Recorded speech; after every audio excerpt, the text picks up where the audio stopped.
কবিতাৰ শিৰোনাম মা কিয় হত্যা কৰিলে সিহঁতে। কথা আহিদুল ইছলাম, আবৃত্তি হিমাদ্ৰী দাস। মা মোক কিয় হত্যা কৰিলে সিহঁতে, উভতি নাহো কোনো যুগ যুগান্তৰ এই মায়াবী সংসাৰলৈ।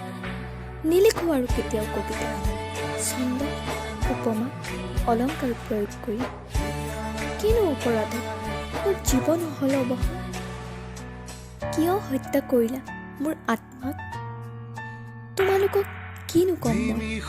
পশু পক্ষীৰ প্ৰজাতি মানৱ ৰূপত দানত জন, সমাজত সভ্য জীৱন যাপন কৰি ভদ্ৰতাৰ মুখা পিন্ধা তোমালোক জন্তু নে অইন কিবা, ভাবি নাপাওঁ কেতিয়া।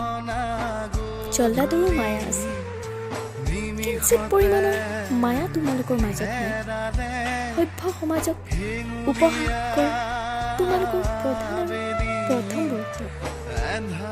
এই কলুষিত সমাজত কবিতাৰ মাধ্যমত বিচাৰ কৰি মই পাওঁ, কিয় আজি এই পবিত্ৰ ৰাজপথত কবিৰ ৰক্তাক্ত কণিকা বৈ থাকে নীৰৱে। মোৰ মা জননী মোক চাই কৈছিল, কিবা মায়া মোহেৰে ভৰা তোৰ এই কমল নয়ন মুখাৰত দেখিলে মোৰ হৃদয়ত জাগ্ৰত হৈছে পৰম সুখ। এটি ফুলৰ কলিৰ নিচিনা নিষ্পাপ তই, তোৰ বুকুত যি নৰপিশাচে আঘাত হানিলে, মোৰ বুকু নিৰস্ত কৰিলে। তেওঁলোকৰ বিৰুদ্ধে একোৱেই প্ৰতিশোধ নলয় কোনো কালে।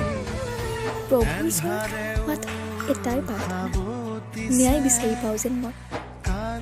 পৰজনমত আহিলে তই মা জননীক পাহৰি নেযাবি ঐ। দেখি যাবি এই অভাগীৰ মুখ, ৰাস্তাত সদায় বহি থাকোঁ তোৰে অপেক্ষাত।